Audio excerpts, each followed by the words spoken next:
Hello, everyone, and welcome back to our podcast, English Talk. I'm Mary, and I'm so happy you're here with us today. Hi, everyone. This is Tom speaking. We really appreciate you spending your time learning English with us.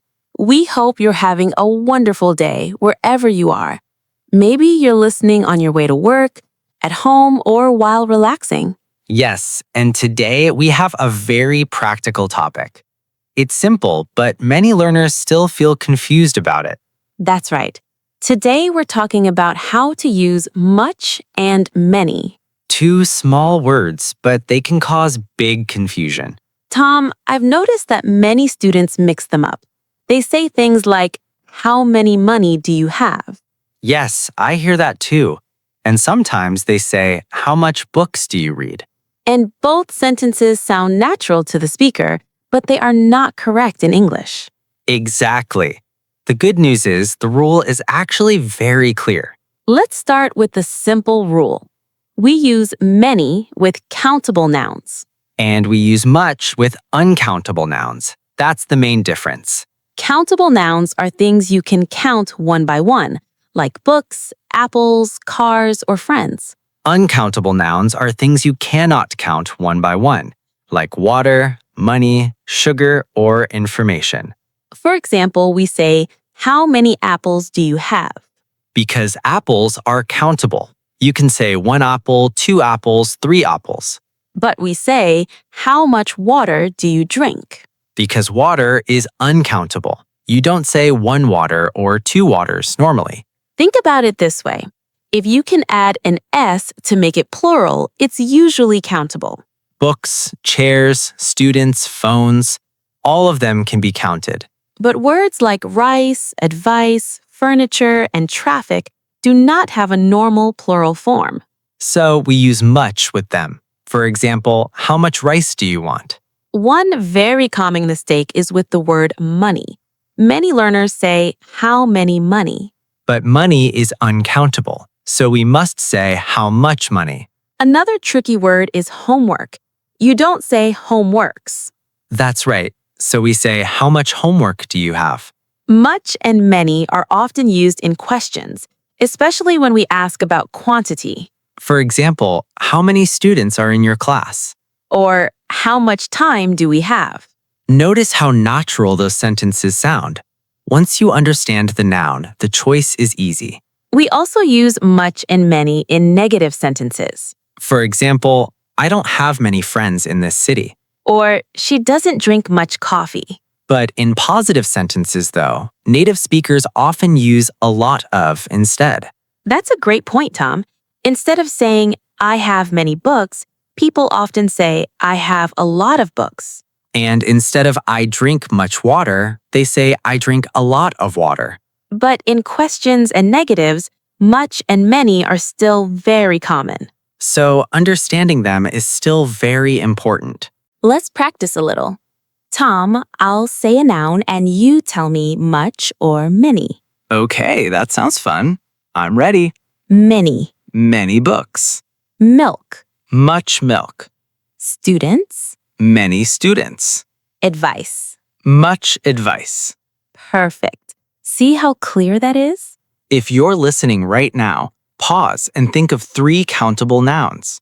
Then think of 3 uncountable nouns. Try to make your own sentences. Learning grammar becomes easier when you actively practice. And don't worry about mistakes. Mistakes help you grow. In the next part, we'll go deeper into special cases and tricky words. We'll also talk about real-life conversations where you use much and many. So stay with us. And keep listening to Podcast English Talk. In this part, we're going to make things more practical. Yes, now we move from basic rules to real-life use, because grammar becomes powerful when you use it in conversation. Let's imagine you are at a supermarket. You want to ask about products. You might ask, how many apples are in this bag? Or if you're buying rice, you would say, "How much rice is in one package?" Notice how natural that sounds. The noun decides everything. Yes, and in daily life, we often ask about quantity. For example, How many people are coming to the party? Or, how much sugar do you put in your coffee? Time is another important word. Is it countable or uncountable? Good question. Time in general is uncountable. So we say, how much time do you need? But if we talk about times as experiences, then it becomes countable. Exactly. For example, how many times did you call me? See the difference? Same base word, different meaning. Now let's talk about some confusing noun, like information. You cannot say informations, so we say, how much information do you need? Another one is traffic. You don't count traffic as 1, 2, 3. So we ask, how much traffic was there this morning? But with cars, it changes. How many cars were on the road? Let's practice negative sentences a bit more. They are very common in everyday English. For example, I don't have many close friends. Or, we don't have much time left. In these sentences, many works with friends. And much works with time. Clear and simple. Let's act out a short conversation. I'll start. Okay, I'm ready. Let's do it. Tom, how many emails do you receive every day? Is it a lot? Honestly, I receive many emails, but I don't have much time to answer all of them. That sounds stressful. Do you get much spam? Yes, unfortunately, I get too much spam, but I don't get many important messages. That's interesting. See how naturally we used both words? We also use too much and too many. That's another important pattern. Yes. For example, there are too many people in this room. Or, there is too much noise outside. Too many for countable nouns. Too much for uncountable nouns. You can also say, I have so many ideas. Or, there is so much love in this family. If you're listening right now, try to create two sentences. One with many, one with much. Think about your daily life, your work, your school, your family. Practical sentences are easier to remember. They connect grammar with real experience. Sometimes students say, I have much friends. That doesn't sound natural. You should say, I have many friends. Or, even more naturally, I have a lot of friends. But knowing many helps you form better questions, especially in exams or formal writing. Grammar is not something to fear. It's just a system. And once you understand the system, you feel more confident speaking. Small grammar points like this build strong foundations. And strong foundations make your English stable. In the next part, we'll practice more advanced patterns. We'll also compare much, many, and a lot of more deeply. So don't go anywhere. Now we're going deeper into real English usage. Yes, in this part, we'll focus on sounding more natural, because grammar is one thing, but natural speaking is another. Tom, do native speakers always use many in positive sentences? Not really. In daily conversation, people often prefer a lot of. For example, instead of saying, I have many responsibilities, People usually say, I have a lot of responsibilities. but in formal writing, many is still very common. Yes, especially in essays or academic reports. For example, many students struggle with grammar. What about much in positive sentences? Good question. Much in positive sentences sounds very formal. For example, I have much experience. That sounds a bit unnatural in conversation. We usually say, I have a lot of experience. But in formal writing, I have much experience can be acceptable. Yes, especially in professional contexts. Let's talk about something interesting, using much with comparatives. That's very common. For example, this book is much better. Here, much doesn't mean uncountable. It means a lot in degree. Exactly. You can say, she is much happier now. Or, this lesson is much easier. That's completely natural. Now let's look at expressions with many. For example, many of, Yes, like many of my friends live abroad. or many of the students passed the exam. Notice the structure. Many of plus determiner plus noun. That pattern is very useful in speaking and writing. We also use much of. For example, much of the work is finished. Or much of my time is spent studying. That sounds natural and clear. This structure is common in formal speech, but it's still good to know. It makes your English sound more advanced. Let's imagine we're planning a trip. I'll start the conversation. All right, let's try it. I'll respond naturally. Tom, how much money should we bring? Is the city expensive? We don't need too much money, but we might need many small bills. That's a good point. How many days are we staying? We're staying for 5 days, but we don't have much time each day. Then we should plan carefully. There are many places I want to visit. And we don't have much space in our schedule, so we need to choose wisely. Sometimes too many shows frustration. For example, there are too many problems.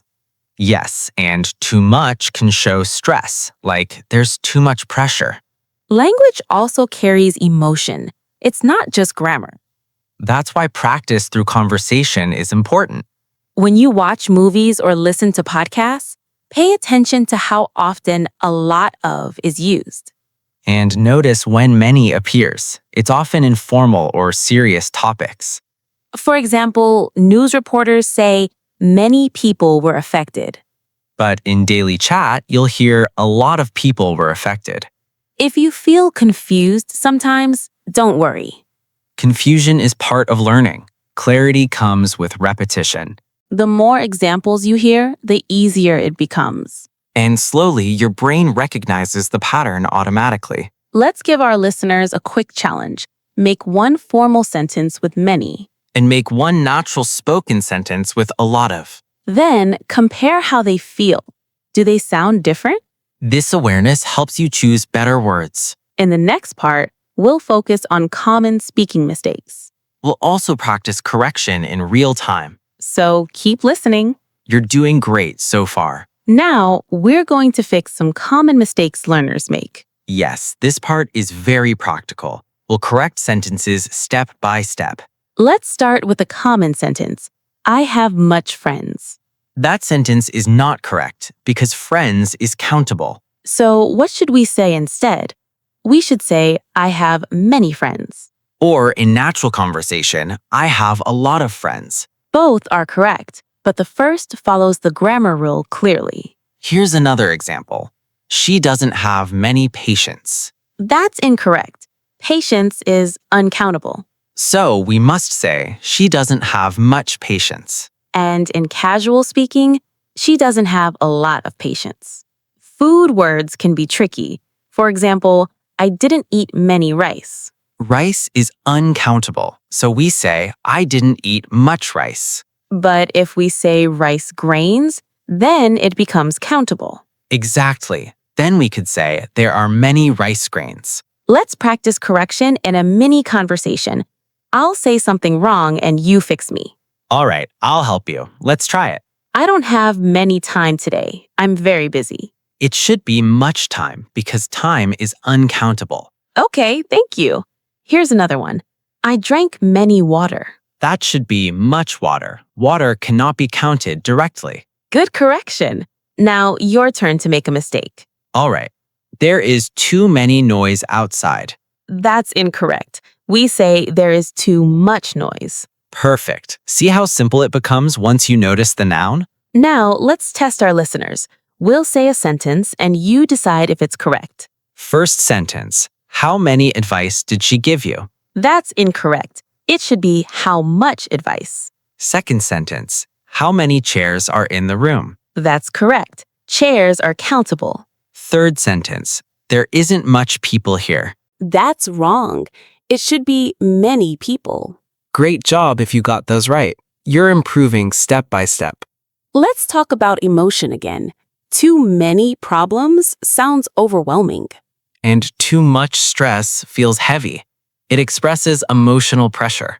So, grammar also helps you express feelings clearly. It's not just about rules. Exactly. Clear grammar makes your message stronger. Imagine you are at work. Your boss asks about your project. You might say, there are too many tasks this week. Or, I don't have much time to finish everything. Both sentences sound natural, and they clearly express your situation. If you still feel unsure, don't be discouraged. Grammar confidence grows slowly. Practice makes it automatic. Every time you correct yourself, you build stronger language skills. And the more you notice patterns, the easier speaking becomes. In the final part, we'll review everything clearly. And we'll leave you with simple tips to remember forever. Stay with us. We're almost at the end of today's episode. Welcome back for the final part of today's episode. We're so glad you've stayed with us until the end. Yes, thank you for learning with us. Now let's review everything in a simple and clear way. First, remember this basic rule. Many is for countable nouns. And much is for uncountable nouns. That's the foundation. If you can count it one by one, use many. If you cannot count it directly, use much. How many books do you have? Books are countable. How much water do you drink? Water is uncountable. How many friends are coming? Friends can be counted. How much time do we have? Time is uncountable. In positive sentences, native speakers often say a lot of. Instead of many people, they might say a lot of people. Instead of much money, they say a lot of money. But in questions in negative sentences, much and many are very common. Let's do one last quick practice. I'll say the noun and you say the correct word. Sounds good. Let's do it together with our listeners. Homework. Much homework. Cars. Many cars. Information. Much information. Students. Many students. Great job if you answered correctly. You're improving step by step. Don't try to memorize everything at once. Focus on understanding the idea. When you listen to English, notice how native speakers use these words. Practice with real sentences from your life. That makes learning meaningful. And remember, grammar is a tool. It helps you communicate clearly. You don't need perfect English. You need confident English. We hope today's episode helped you feel more comfortable using much and many. If this lesson was useful, please share it with your friends.